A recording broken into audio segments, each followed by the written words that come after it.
주신 말씀은 마태복음 27장 1절에서 26절의 말씀 함께 합독하겠습니다. 마태복음 27장 1절에서 26절까지의 말씀입니다. 새벽에 모든 대제사장과 백성의 장로들이 예수를 죽이려고 함께 의논하고 결박하여 끌고 가서 총독 빌라도에게 넘겨주니라. 그때 예수를 파는 유다가 그의 정죄됨을 보고 스스로 뉘우쳐 그 은 30을 대제사장들과 장로들에게 도로 갖다 주며 이르되 내가 무죄한 피를 빨고 죄를 범하였도다 하니 그들이 이르되 그것이 우리에게 무슨 상관이냐 내가 당하라 하거늘 유다가 은을 성소에 던져놓고 물러가서 스스로 목매어 죽은지라. 대제사장들이 그 은을 거두며 이르되 이것은 핏값이라 성전으로에 넣어둠이 옳지 않다 하고 의논한 후 이것으로 토기장의 밭을 사서 나그네의 교지를 삼았으니 그러므로 오늘날까지 그 밭을 피밭이라 일컫느니라. 이에 선지자 예레미야를 통하여 하신 말씀이 이루어졌나니 이로쓰되 그들이 그 가격 매겨진 자 곧 이스라엘 자손 중에서 가격 매긴 자의 가격 곧 은 30을 가지고 토지장의 밭값으로 주었으니 이는 주께서 내게 명하신 바와 같으니라 하였더라. 예수께서 총독 앞에 섰음에 총독이 물어 이르되 내가 유대인의 왕이냐. 예수께서 대답하시되 내 말이 옳도다 하시고 대제사장들과 장로들에게 고발을 하는데 아무 대답도 아니하시는지라. 이에 빌라도가 이르되 그들이 너를 쳐서 얼마나 많은 것으로 증언하는지 듣지 못하느냐 하되 한마디로 대답하지 아니하시니 총독이 크게 놀라워하더라. 명절이 되면 총독이 무리의 청원대로 죄수 한 사람을 놓아주는 전례가 있더니 그때 바라바라 하는 유명한 죄수가 있는데 그들이 모였을 때에 빌라도가 물어 이르되 너희는 내가 누구를 너희에게 도와주기를 원하느냐 바라바냐 그리스도라 하는 예수냐 하니 이는 그가 그들의 시기로 예수를 넘겨준 줄 알미더라. 총독이 재판석에 앉았을 때 그의 아내가 사람을 보내어 이르되 저 모른 사람에게 아무 상관도 하지 마옵소서. 오늘 꿈에 내가 그 사람으로 인하여 배를 많이 태웠나이다 하더라. 대제사장들과 장로들이 무리를 보내어 바라바를 달라 하게 하고 예수를 죽이자 하게 하였더니 총독이 대답하여 이르되 둘 중에 누구를 너희에게 놓아주기를 원하느냐. 이르되 바라바로 소리가 빌라도가 이르되 그러면 그리스도라 하는 예수를 내가 어떻게 하랴. 그들이 다 이르되 십자가에 못 박혀야 하겠나이다. 빌라도가 이르되 어찌미냐 무슨 악한 일을 하였느냐. 그들이 더욱 소리질러 이르되 십자가에 못 박혀야 하겠나이다 하는지라. 빌라도가 아무 성과도 없이 도리어 밀란이 나가는 것을 보고 물을 가져다가 무리 앞에서 손을 씻으며 이르되 이 사람의 피에 대하여 나는 무죄하니 너희가 하라. 백성이 다 대답하여 이르되 그 피를 우리와 우리 자손에게 돌릴지어다 하거늘 이에 바라바는 그들에게 놓아주고 예수는 채찍질하고 십자가에 못 박히게 넘겨줍니다. 오늘 말씀을 듣기 전에 잠시 묵상하고 또 하나님 앞에 말씀을 위해서 기도하겠습니다.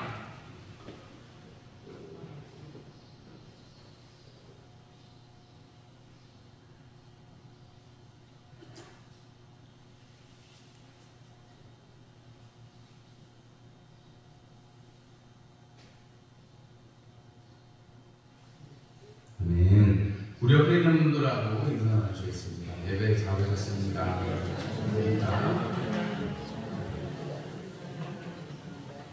머리 계신 분들하고도 손을 눈도 맞추시고 손도 흔들어서 반가운 표를 해주시는 거예요. 여러분 티 안 내면 모르잖아요. 아무리 좋아도 좋아하는 표를 내야 알죠. 그죠? 맞죠 여러분? 여러분 표를 잘 내시는 여러분들이 되시기를 바랍니다. 물론 뭐 오래돼가지고 눈빛만 봐도 알면 좋긴 하겠지만 우리가 다 그렇지는 못하니까 우리가 늘 만날 때마다 반갑다, 또 축복한다, 또 평안하라 이런 본면의 말들을 아낌없이 하시는 여러분들이 되시기를 바랍니다. 네, 이제 일교차가 커서 아침에 안개도 많이 끼고 합니다. 일교차가 커서 건강에 좀 유의하시면 좋겠습니다. 새벽에 추우니까요. 감기 걸리시지 않게 잘 이렇게 생활을 잘 하시고, 이럴 때는 따뜻하게 잠바 같은 거로 입고 다니셔야 됩니다. 그래서 아무 때든지 더욱 추우시면 입고 더우시면 벗을 수 있게 이렇게 잘 하셔야 됩니다. 아시겠죠? 감기 걸리시면 안 됩니다. 아시겠죠? 감기 걸리면 체력이 30%씩 빠진대요. 운동선수들도 이 감기 걸리고 나면 그 체력을 회복하고 그 경기력 회복하는 게 시간이 많이 걸린다고 하니까, 운동선수도 그런데 우리 일상의 보통 사람들은 쉽지 않죠. 그러니까 감기 걸리면 또 우리 연세 드신 분들은 더더욱이 건강에 유의를 잘 하시기를 바랍니다. 더웠던 날씨가 벌써 다 갔습니다. 이제 그죠? 이제 열매가 튼실해지는 가을이 왔습니다. 네. 그리고 이번 주간에는 또 추석이 있기도 한데요. 좋은 시간들 되시기를 바라고, 오늘 말씀은 마태복음 27장 1절에서 26절의 말씀으로 유다와 빌라도라는 제목으로 말씀을 나누려고 합니다. 사실은 군상들 이런 제목으로 하려고 했는데 좀 제목이 그런 것 같아서 유다 그리고 빌라도, 또 오늘 제목에는 넣지 않았지만 대제사장과 백성의 장로들 그리고 무리들, 이런 모습을 보면서 오늘 사실 말씀에서는 우리가 하나님의 나라라는 것에 대해서 어떻게 좀 생각을 해볼 수 있을까 하면 전혀 이어지지 않는 것 같기도 하고, 마태가 전하고 싶었던 예수님, 마태가 예수님이 십자가로 가시고 부활하시기까지 그것을 전하면서, 여러분 이 장면이 없으면 사실은 예수님의 부활의 장면이 없잖아요. 그죠? 그리고 오늘 이 장면을 우리가 보면 하나같이 말씀을 이루려고 한 것이다, 말씀이 이루어졌다라는 이 고백을 보면서 이 모든 일들 가운데 하나님의 섭리가 있고 우리가 다 이해할 수 없어도 하나님의 그 뜻이 있으시다라는 것을 우리는 믿음으로 고백해야 하고 해야만 합니다. 여러분 우리가 다 믿음 안에 있는 것이 아니고 우리가 똑같은 일을 당해도 그것을 믿음으로 받아들이는 사람이 있는가 하면 믿음에서 오히려 떠나는 사람도 있는 것을 보게 됩니다. 여러분 제자들이 이미 이 자리에 있지 않습니다. 예수님을 쫓아다니고 3년 반이나 예수님이 거두셨는데 결정적인 시간에 다 부인하고 베드로마저도 되돌이키는 그런 현장입니다. 예수님이 빌라도 앞에서 재판을 받으시고 그리고 사람들에 의해서 바라바가 아니라 예수를 못 박으라 하는 그 말 때문에 예수님이 이제 순환당하시는 장면으로 넘어가게 됩니다. 예수님이 이 땅에 오셔서 전해주고 싶으신 이야기, 함께 하시고자 함이고 그 함께 하시는 것을 통해서 우리 가운데 하나님의 나라를 전해주시고 우리가 하나님의 나라를 살 수 있도록 해주시는 것입니다. 할렐루야! 여러분 우리가 죽어서만 가는 나라가 하늘나라가 아니고 여러분들 지금 하나님의 나라를 살고 있다고 계시는, 천국에 살고 계시다는 사실을 꼭 기억하셔야 됩니다. 여러분 외롭고 힘들고 어려워도 여러분 안에 여러분을 성전 삼아서 주님께서 함께 계시기 때문에 여러분 우리는 무슨 나라를 산다고요? 하나님 나라를, 하늘나라를 살고 있는 거예요. 천국을 살고 계신 거예요. 할렐루야! 여러분 이 기쁨이 충만하시길 주님의 이름으로 축원합니다. 유튜브에 보면 여행을, 세계를 여행하는 청년들이 많이 나옵니다. 세계를 여행하는 청년들이 이런저런 일을 겪으면서 이 세계를 재밌게 여행하는 것을 뭐 동남아, 유럽, 아프리카, 또 뭐 어떤 친구들은 저기 남아메리카까지 가가지고 여행하는 모습을 쫙 찍어가지고 유튜브에 올립니다. 간혹 그런 영상들을 보고 있으면 그 친구들이 여행을 막 하지만 여행을 하고 즐거워하고 사람들을 만나고 사건들을 만나지만 그 친구들은 다 결국은 어디로 돌아와야 돼요? 자기 집이 있는 곳으로 돌아와야 되잖아요. 그렇죠? 세상을 사는 것은 똑같습니다. 여기에 있든 여행을 하면서 어느 곳에 있든 여러분 우리가 이 세상을 살아가는 것은 똑같습니다. 그런데 여러분 그 시간을 살아가고 그 장소를 살아가고 사람을 만나는 것이 어떻게 받아들이느냐에 따라서 참 다른 거죠. 오늘 이 마태복음 27장 1절에서 26절을 이 사람들의 여러 가지의 모습들을 보면서 어떻게 보면 하나님 나라하고는 전혀 상관없이 자기 마음대로 살고 자기 생각대로 살고 자기에게 주어진 기회들을 포기하고 있는 사람들을 보면, 우리가 이 내용들을 보면 지금 주님의 십자가 사건을 향해 가면서 어떤 모습으로 우리가 받아들일 것인가. 마태가 이것을 기록하고 나서 믿는 사람들에게 이 사건, 이 과정들을 어떻게 받아들였으면 좋겠는가 한번 생각을 해보시면, 그런 마음으로 우리가 성경을 보시고 말씀을 들으시면 조금 더 은혜가 되실 거라는 생각이 들어요. 왜냐하면 여러분, 세계에 1차 대전, 2차 대전 해가지고 유럽에서만 터졌는데 세계대전이라고 하는 게 좀 그렇긴 합니다만, 유럽이 그 당시에 세계라고 사람들이 이해를 하니까 세계 1차 대전, 2차 대전 이렇게 일어나서 또 많은 나라들이 서로 싸웠습니다. 많은 사람이 죽고 많은 사람들이 어려움에 처하게 됐습니다. 그런데 여러분, 그 1차 세계대전과 2차 세계대전을 지나면서 그 유럽의 수많은 교회들이 오히려 차고 하나님을 찾는 게 아니고, 오히려 사람들이 이렇게 고통을 주고 이렇게 전쟁 가운데 우리를 몰아넣으신 분이 하나님이신가? 이러면서 빠르게 신앙을 벗어났습니다. 그래서 여러분, 지금 유럽에 가면 교회들이 물론 부흥하는 교회들이 한가다 있기는 합니다만, 대개의 교회는 텅텅 비어있고 예배당이 술집으로 바뀌기도 하고 영화관으로 바뀌기도 하고 나이트장으로 바뀌기도 합니다. 여러분, 어떤 사건을 어떻게 받아들이느냐는 그 사람들의 몫입니다. 여러분들이 오늘 말씀을 받아들이시는 것도 여러분의 몫입니다.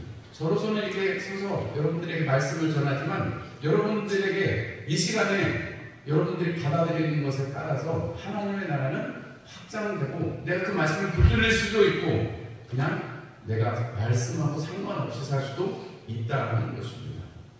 오늘 대제사장과 백성들의 장로들이 나옵니다.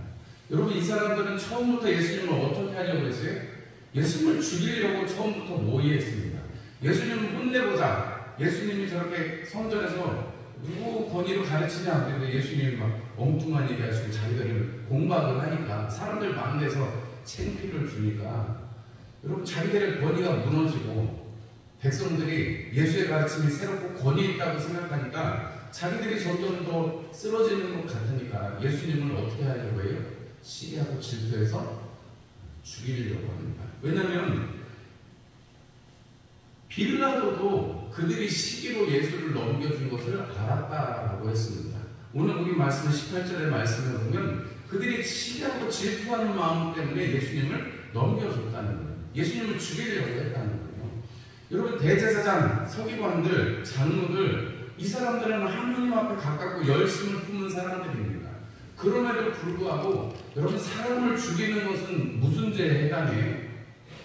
십계명에 사람을 죽인 것은 똑같이 죽임을 당하게 되어 있습니다. 부수 중에 사람을 죽이는 것이 아닌 이상에 사람을 죽이고 특별히나 고의로 죽인 것은 여러분, 하나님 앞에 정죄를 받게 되어 있습니다.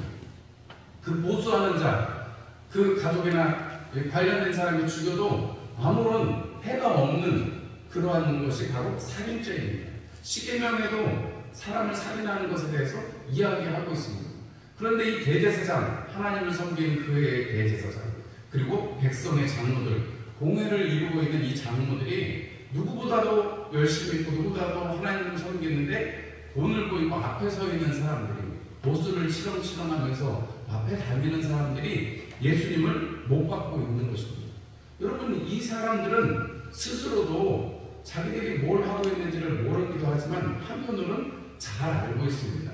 오늘 거기 말씀에 보면, 여러분 거기 6절의 말씀에 보니까 유다가 은삼십을 도로 던져놓잖아요. 내가 무지한 자의 피를 흘렸다 하면서 물르자 하고 와서 은삼십을 내려오니까 어떻게 해요? 물러주는 게 아니고 네가 당해라 하면서 거기 6절의 말씀에 뭐라고 기록되어 있냐면, 이것은 핏값이라 성전구에 넣어둠이 옳지 않다, 이렇게 말하고 있습니다. 대제사장과 장로들이 지금 예수님을 사는 데 썼던 그 은삼십을 유다가 갖고 와서 던지면서 그것을 바꿔달라, 다시 돌려달라, 이렇게 얘기하니까 안 된다, 너는 네가 혼자 핏값을 당해라 이러면서 유다를 보내고 나서 그 성전에 던져진 그 은삼십을 모아가지고 이것은 핏값이니까 성전에 두는 게 옳지 않다, 이렇게 말합니다. 신명기 말씀에는 신명기 23장 18절 말씀에는 창기나 또는 개 같은 자들의 돈을 성전에 넣어두는 것이 옳지 않다라고 말합니다. 여호와의 전에 창기나 개 같은 자들의 돈을 갖고 오지 말라고 말씀하세요. 왜냐하면 가증스러우니까. 그 몸을 팔아서 혹은 개 같은 자들, 불의한 자들, 또 가까이 할 수 없는 부정한 자들의 것은 성전에 돈을 받지 말라는 거예요. 헌금을 받지 말라는 거예요. 가증하니까. 여러분 지금 이거 피값이니까 성전에 줄 수가 없다는 거예요. 그래서 그 성전에 줄 수 없는 그 돈을 가지고 밭을 사서 이방인들의 묘지를, 나그네의 묘지를 삼았다라고 성경은 기록합니다. 그러니까 대제사장과 장로들은 여러분 자기들이 무슨 짓을 하고 있는지 모르기도 했지만 알았다는 거예요. 자기들이 못 받고자 하는, 죽이고자 하는 예수가 하나님의 아들인 것을 잘 몰랐고, 여러분 그들이 지금 사형죄에 내주면서 자기들이 스스로 그것이 피값이라는 사실을 알고 있는 것입니다. 여러분 여기에 한 손을 보탠 사람들이 오늘 보니까 무리라고 표현되어 있는 사람들입니다. 대제사장과 장로들이 부추겼어요.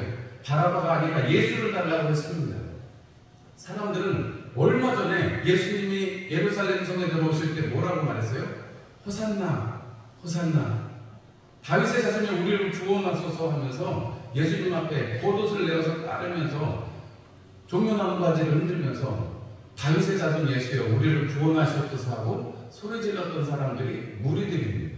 뭐 다는 아니겠지만 여러분 그 중에 예수님을 못 박으라 한 사람 중에 바로 며칠 전에 예수님을 향해서 다윗의 자손이라고 부른 사람들이 있을 것입니다. 그런데 여러분 지금 예수님을 못 박는데 소리를 치고 또 예수님을 그렇게 몰아가고 있는 것을 보게 됩니다. 또 한편에서는 유다라는 사람이 있습니다. 그 마귀가 예수를 팔려는 생각을 넣었을 때 그 생각을 내버리지 못하고 여러분 그 마음이 점점점 커져서 예수님을 은 30에 팔기로 작정을 하고 가서 이렇게 권력자들에게 예수님을 팔았습니다. 그런데 오늘 보니까 유다가 기회가 있는데도 불구하고 그 기회를 하나님 앞에 살리지 못했던 것을 보게 됩니다. 유다라는 사람이 대제사장과 장로들에게 가서 물르기를 원하는 거예요. 왜냐하면 후회했으니까.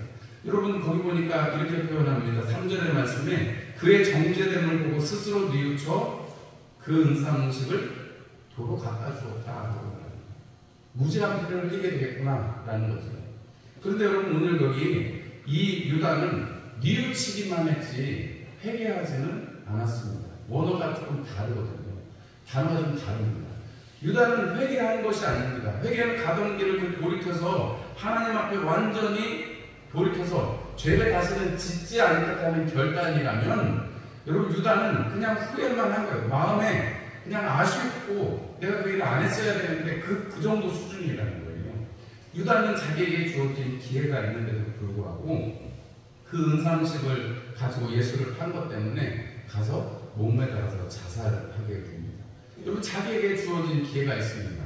지금 예수님을 팔게 되었는데 이 일이 어떻게 되어질지 끝까지 보지 않고 여러분 유다가 조금이라도 더 견뎠으면 어떻게 되겠어요? 예수님이 살아나셔서 유다에게 기회가 있지 않았을까요?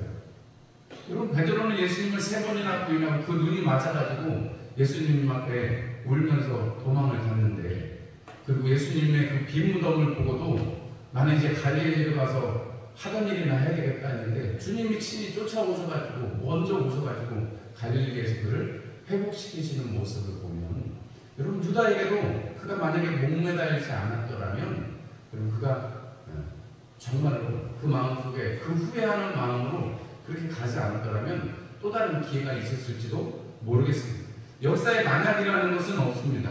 그러나 유다가 정말로 하나님 앞에 그가 이렇게 살인의 죄를 짓는데 여러분 빨리 가고 있는 그 모습을 자기 스스로를 돌이켜서 주님 앞에 자기를 갖다 놨다면 얼마나 좋았을까 싶습니다. 또 여기 한 사람이 있습니다. 빌라도가 있습니다. 우리가 사도신경에 본디오 빌라도에게 고난을 받아서 이렇게 말합니다. 여러분 빌라도라는 사람이 누구예요? 유대의 총독으로 있습니다. 물론 시리아의 총독 밑에 있는 유대 지방을 다스리는 사람이지만 여러분 그 율법에 집행할 수 있는 사형을 집행할 수 있는 권리를 가지고 있고 유대의 그 공회에서 한 결정을 뒤집을 수 있는 권한도, 사법적인 권한도 가지고 있는 것이 본디오 빌라도였습니다. 그리고 그가 대제사장도 임명도 할 수 있고 명직도 할 수 있는 그러한 행정, 사법, 그리고 종교적인 모든 일들을 유대인들의 위에 서서 할 수 있는 사람이 바로 총독이라는 사람이었습니다. 이 본디오 빌라도가 그런 권한을 갖고 있으면서 요한복음에 보면 내가 너를 놓아줄 권세도 있고 죽일 권세도 있는 거 알지 못하느냐라고 물어볼 정도로 스스로도 권한이 있습니다. 그런데 여러분, 빌라도는 어떻게 돼요? 그 권한을 쓰지 않고 예수님을 십자가에 못 박는데 내어줍니다. 아내가 전승에 의하면 이름이 클라우디아 프로크라라는 아내인데, 그 아내가 꿈에 내가 그를 위해서 애를 많이 썼습니다, 상관하지 마십시오 했는데도 불구하고 내줍니다. 왜냐하면 밀란이 날까봐 그렇게 했다고 성경은 기록하죠.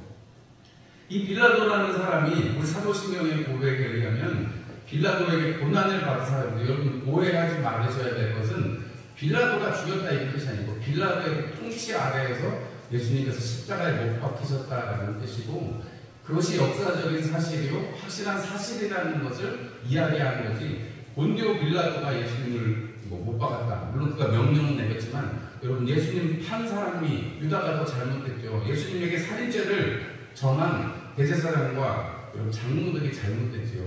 본디오 빌라도는 밀란 때문에 어쩔 수 없이 한 것밖에 없어요. 빌라도를 위해서 변명을 하자면. 여러분들, 빌라도에게 한 가지 잘못된 것은, 우리가 에스더서를 보면, 우리 구약의 에스더서를 보면 모르드게가 에스더에게 유다 온 족속을 다 멸하라 하는 명령이 내려졌을 때 에스더에게 가서 모르드게가 뭐라고 말해요?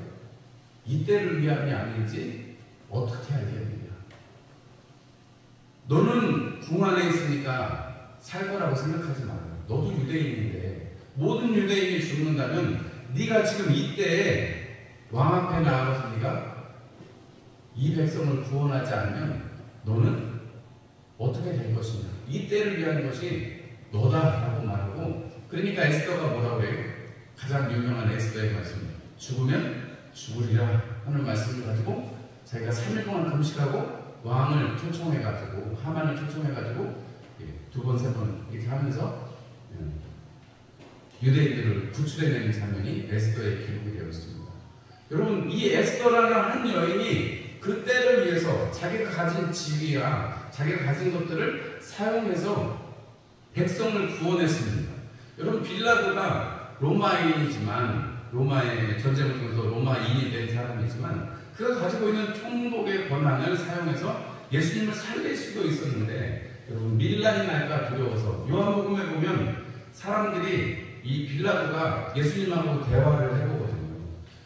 너가 정말 유대인의 왕이냐? 그러니까 요한복음에는 예수님이 이렇게 말씀하세요. 내 나라는 네 나라랑 다르다. 내 나라는 이 세상의 나라가 아니야 라고 말씀하십니다. 그러니까 예수님이랑 대화를 해보니까 사실 이 대제사장과 장로들이 예수님을 신성모독으로 자기들이 죄를 정했지만, 예수님을 이 빌라도 앞에서 고발할 때는 저가 유대인의 왕이요 세금도 내지 말고 백성들을 혼란케 한 사람입니다 하면서 저가 유대인의 왕을 자칭했습니다 하면서 반역의 죄로 정치범으로 예수님을 몰아가는 거거든요. 그런데 예수님하고 얘기를 해보니까 빌라도가 아무 죄를 찾을 수 없다는 거예요. 약간 정신이 이상한 것 같기도 하고, 저가 로마에 대항해서 하는 게 아니라 자기는 확신에 차서 자기가 믿는 하나님에 대해서 이야기하고 하나님의 나라를 이야기하는데 죽을 죄는 아니다는 거예요. 그럼에도 불구하고 빌라도는 예수님을 못 박는데 내어줍니다. 왜냐하면 사람들이 당신이 그렇게 한다면 가이사의 충신이 아닙니다 라고 말하니까 두려워서 그렇게 하는 거죠. 이 빌라도가 예수님을 못 박게 함을 통해서 그 아내가 말았음에도 불구하고 빌라도는 그렇게 믿음의 고백 가운데도 나오는 예수님을 못 박는데 마지막에 도장 찍은 사람이 됩니다. 그런데 여러분, 오늘 여기 보면 빌라도가 자기는 그 죄를 똑같이 이 이스라엘 사람들이 유대인들이 하는 방식으로 씻고자 합니다. 손을 가지고 와서, 물을 가지고 와서 손을 씻으면서 이 피가 너희들에게, 이 죄가 너희들에게 가라. 여러분, 손 씻고 이런 거 유대인들이 너무나 잘하는 정결 예식입니다. 밥을 먹기 전에 밖에 나갔다 와서 여러분 꼭 해야 되는 정결 예식입니다. 죄를 씻는 그 모습을 통해, 손을 씻는 것을 통해서 죄를 없이 한다는 것을 너무나도 잘 알고 있는 거죠. 여러분 그것에 대해서 많은 무리들과 대제사장과 장로들은 뭐라고 얘기합니까? 그 죄를 우리가 당하겠습니다. 여러분 역사를 통해서 이스라엘 백성들이, 유대인들이 어떻게 됐어요? 70년 동안 로마에 의해서 예루살렘이 황폐가 되었습니다. 그리고 2000년 동안 나라가 없이 살았습니다. 여러분 이 유대가 멸망할 때, 예루살렘이 멸망할 때 역사적인 기록으로 보면 110만 명이나 되는 사람이 죽었다라고 말합니다. 여러분 2차 세계대전 때 독일에서 히틀러에 의해서 600만 명의 유대인들이 학살을 당했습니다. 여러분 이들이 예수님을 못 받는 것에 대해서 그 피를 우리에게 돌려라, 그 죄를 우리가 당하겠다, 마땅히 우리가 지겠다고 말했는데, 여러분 역사적으로 보면 유대인들이 얼마나 여러분 그렇게 그 피를 당하게 되었는지 함부로 말하지 말아야 된다는 사실을 우리는 보게 되는 것이죠. 여러분 이 모든 말씀을 여러분이 잠언의 말씀에 보면, 잠언 6장 16절에서 19절의 말씀을 보면 여호와께서 미워하시는 것, 여호와께서 그 마음에 싫어하시는 것이 일곱 가지 이렇게 말씀합니다. 여러분 잠언 6장 16절에서 19절의 말씀을 집에 가서 한번 살펴보세요. 거기에 하나님이 싫어하는 것이 7가지가 나오는데, 여러분 그 7가지가 예수님의 이 십자가 사건에서 다 나타나고 있는 것입니다. 첫 번째가 교만한 눈이요, 두 번째가 거짓된 혀요, 세 번째가 무죄한 피를 흘리는 손이요, 네 번째가 악한 계교를 꾀하는 마음이요, 다섯째가 빨리 악으로 달려가는 발이요, 여섯 번째가 거짓을 말하는 망령된 증인이요, 일곱 번째가 형제 사이를 이간질하는 자라고 이야기하고 있습니다. 하나님이 미워하시고 그 마음에 싫어하시는 것이 7가지가 있는데, 여러분 그 7가지가 지금 예수님의 십자가 사건에서 다 나타나고 있다는 것을 보게 됩니다. 죄가 그 현장에서 역사하고 있다는 것을 우리는 보게 됩니다.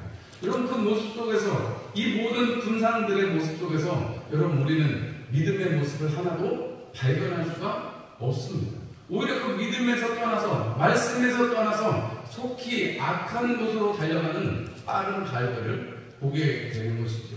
여러분 이것을 우리가 보면서 여러분 우리의 마음속에 주님께서 정말 그 십자가를 지시고자 하시고, 그 십자가를 지셔서 우리에게 선물하시고자 하는 것이 어떤 것인지를 바라볼 수 있는 영적인 눈이 여러분들에게 있으시기를 주님의 이름으로 축원합니다.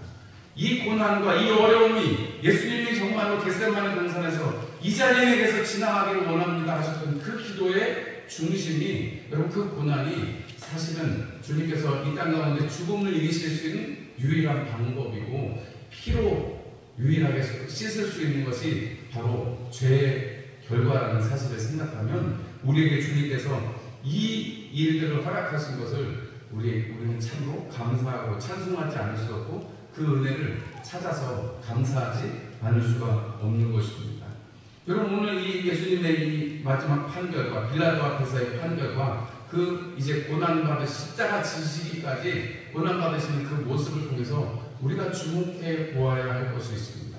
이 수많은 무리들의 모습 속에서 여러분 아직은 여러분 복음으로, 말씀으로 세워지고 성령으로 충만한 사람들은 보이지 않습니다.